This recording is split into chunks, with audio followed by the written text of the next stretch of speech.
संतरा मौसम्बी के ऊपर कभी सुई धागा चलाया है? नहीं, आज ही चला के देखिएगा। गाजर को छीलने का एक बहुत सिंपल सा तरीका जिसे देखते ही आप भी कहोगे काश ये टिप हमें पहले पता होती। Hello, good morning viewers, welcome to back my YouTube channel. आप सब कैसे हो? उम्मीद करती हूँ आप सब बहुत अच्छे होंगे और हमेशा ही ऐसे खुश रहिए। यह वीडियो आपके बहुत ज्यादा काम आएगा, आपकी बड़ी बड़ी समस्याओं को चुटकियों में हल कर देगा और आपके बिल्कुल भी पैसे खर्च नहीं होने वाले हैं।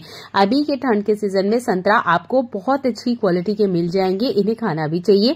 पर संतरा खाने के बाद हम एक गलती करते हैं जो हमें भारी नुकसान की तरफ ले जाता है। और जब चीजें फ्री में होना तो देखिए पैसा खर्च करने की बजाय आप इन्हीं का ही इस्तेमाल करें। कैसे? तो यहाँ पर मैं एक संतरा ले रही हूँ जिसे मैं आपको दिखा रही हूँ और आपने लेना है सुई धागा।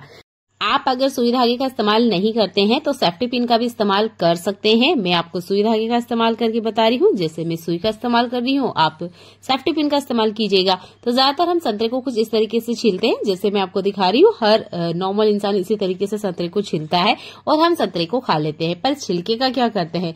ज्यादातर हम इसे डस्टबिन में फेंकते हैं। ये ज्यादा से ज्यादा हम इनका गमले में खाद की तरह इस्तेमाल कर लेते हैं। इससे ज्यादा हम इसका कोई यूज नहीं करते हैं। पर जैसे ही आप संतरे को छीलते होंगे, आपने देखा होगा आपसे अगर 10 मीटर दूर भी कोई इंसान बैठा है ना, तो वो आपको बता देगा बिना आपकी तरफ देखे हुए कि आपने संतरे को छीला है या आप संतरा खा रहे हो।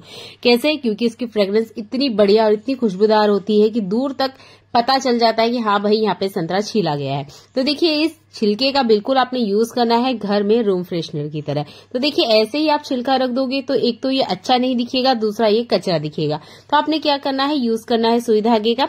जैसे मैं आपको दिखा रही हूँ इस तरीके से आपने सुई धागा चलाना है और जितने भी ये छिलके हैं ना धागे के अंदर आपने पिरो लेना है। अगर आप सेफ्टी पिन का यूज कर रहे हैं तो यहाँ पर 3-4 छिलके में एक सेफ्टी पिन आराम से आ जाएगी। आपने इस तरीके से ही सेफ्टी पिन का भी यूज करना है। मैंने यहाँ पे नोट लगा लिया है और देखिए छोटी छोटी सी ना माला बना के रेडी की है। इन माला को आप दरवाजे के पीछे या घर के ऐसे कॉर्नर में हाइड कर दीजिएगा जहां ये दिखे नहीं, और जब ये सूख जाए तब आप इसे डायरेक्ट डस्टबिन में थ्रो कर सके।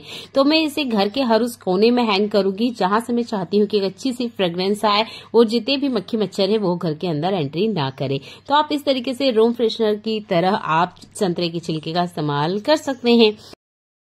आटे से रोटी बनाना बिगिनर के लिए बहुत बड़ा टास्क होता है जिससे वो काफी बार बचते हैं। आज मैं एक बहुत सिंपल सा तरीका बता रही हूँ जिससे आपकी रोटियां बहुत आसानी से बनेगी। पहले तो आपने आटा लगा लेना है जैसे मैं आपको दिखा रही हूँ, ये देखिए।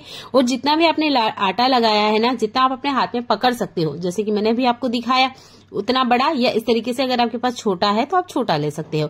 तो मैं आपको एक तरीका बता रही हूँ, ये देखिए। ये तो हम नॉर्मल महिलाएं करती है क्योंकि हमें आदत है आटा लगाने की, रोटी बनाने की। तो हमारे लिए ये पेड़े बनाना कोई बहुत बड़ा टास्क नहीं है क्योंकि हम डेली ये काम करते हैं। पर ये काम उन लोगों के लिए बहुत बड़ा हो सकता है जो कि यह काम कभी नहीं करते हैं या अभी रोटी बनाना चाहते हैं। तो आपने बड़ी एक रोटी बना लेनी है जिससे मैंने आपको दिखाया। एक अच्छी धार वाला ग्लास लेना है, कुछ इस तरीके से प्रेस करना है जैसे मैं आपको दिखा रही हूँ। और ये देखिए पेड़ा बनके रेडी हो चुका है। बस आपने एक मोटी सी बड़ी रोटी बनानी है जैसे मैंने आपको स्टार्टिंग में दिखाया था। आप चाहे तो सूखा परथन ले सकते हैं जैसे कि मैंने भी लिया है ताकि ये थाल में चिपके नहीं। और ये देखिए आराम से पेड़े बन गए हैं। अब ये जो बचा हुआ आटा है ये आपने फिर से उठाना है और अगेन आपने वैसे ही एक मोटी रोटी बनाना है जैसे स्टार्टिंग में मैंने आपको दिखाया। एक धार वाला ग्लास लीजिए और फिर से आप पेड़े कुछ इस तरीके से बना लीजिए। आप चाहे तो इसे फ्लेट कर सकते हैं कुछ इस तरीके से जैसे हम महिलाएं करती हैं, नहीं तो आप डायरेक्ट इस पेड़े को इस तरीके से रख लीजिए चकला वगैरह पे और बेलना स्टार्ट कीजिए। देखिए रोटी बनाने का है ना ये बहुत सिंपल सा तरीका। तो इस तरीके से आप एक ग्लास से भी बहुत आसानी से रोटी बनाना सीख सकते हैं। बहुत सिंपल से टिप है, इन्हें फॉलो जरूर कीजिएगा। और जिन्हें रोटी बनाना नहीं आ रही है या अभी पेड़ा बनाना नहीं आता है वो भी बहुत आसानी से बना लेंगे। चलिए देख लेते हैं और कमाल का यूजफुल टिप। मौसम कोई सा भी हो, हम कॉकरोच से बहुत ज्यादा परेशान होते हैं। तो देखिए कॉकरोच भगाने का एक बहुत सिंपल सा तरीका मैं आपको बता रही हूँ। तो नेफ्थलिन की गोली हर घर में यूज होती है। ज्यादातर हम इसे वॉशरूम में भी रखते हैं, किचन में भी रखते हैं, कपड़ों में भी रखते हैं। उसके बाद भी आपने देखा होगा हमारे घर में खटमल भी होता है और कॉकरोच भी होता है। तो अब ऐसा क्या करें कि ये भाग जाए? तो आपने एक पॉलिथीन लेना है, इसका क्रश या इसका जो पाउडर है वो हमें बना लेना है जैसे मैं आपको दिखा रही हूँ। पॉलिथीन पे बनाइएगा, पॉलिथीन को कोई नुकसान नहीं होता है। इस तरह की कोई बेस्ट पॉलिथीन आप ले लीजिएगा, अच्छे से इसका पाउडर बना लीजिएगा जैसे मैं आपको दिखा रही हूँ। एक ऐसा फूड कंटेनर खाली लीजिए जिसका अभी आप यूज ना कर रहे हो, या ऐसा कोई बाउल भी आप ले सकते हैं जैसे कि मेरे पास एक किसान जेम का है। इसके अंदर आप ये पाउडर को ट्रांसफर कीजिएगा जैसे मैं आपको दिखा रही हूँ। अब आपने लेना है डेटोल, ये भी हमारे घर में होता है। तो हमने यहाँ 2 नेफ्थलीन की गोली ली थी, इसलिए 2 ढक्कन भर के हम यहाँ पर डेटोल लेंगे। अगर आप यहाँ पे 3-4 क्वांटिटी के अकॉर्डिंग अगर आप नेफ्थलीन की गोली बढ़ाते हैं तब आप यहाँ पर आपने डेटोल की क्वांटिटी भी बढ़ानी है। तो 2 नेफ्थलीन की गोली और 2 ढक्कन भर के यहाँ डेटोल लिया है। दोनों को अच्छे से मिक्स करना है। स्पून भी ऐसे ही इस्तेमाल कीजिएगा जिसका आप खाने पीने में यूज नहीं करते हैं। इसके बाद में आपने पानी ऐड करना है। तो आपने 2 नेफ्थलीन की गोली के अंदर लगभग आधा लीटर पानी ऐड कर सकते हैं। ये ऑप्शनल है, चाहे तो कीजिए, नहीं करना चाहते तो कोई बात नहीं है, आप ऐसे भी डायरेक्ट इस्तेमाल कर सकते हैं। मुझे इसे घर में स्प्रे करना है क्योंकि नेफ्थलीन गोली डालने के बाद भी घर में खटमल भी है और कॉकरोच भी है। तो आप इस तरीके से स्प्रे बोतल में डाल लीजिएगा जैसे मैं आपको दिखा रही हूँ। मैंने ऊपर से और इसमें पानी ऐड किया था, ये काफी ज्यादा स्ट्रांग था। आप जैसे बनाओगे ना आपको खुद पता चल जाएगा कि कितना स्ट्रांग होता है। इसे स्प्रे कहाँ करना है वो जगह मैं आपको बता देती हूँ। तो ये जो हमारा गैस सिलेंडर रखा होता है इसके पीछे वाले एरिया में कॉकरोच भी होता है।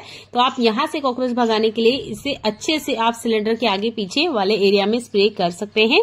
और जहां पर हमारे ये फूड कंटेनर या हमारे डब्बे वगैरह रखे होते हैं इसके भी पीछे पीछे वाले एरिया में आपने रख देना है, क्योंकि जब हम डब्बे वगैरह क्लीन करते हैं तो आपने देखा होगा उसके बेस में नीचे कभी कभार कॉकरोच देखने को मिल जाता है।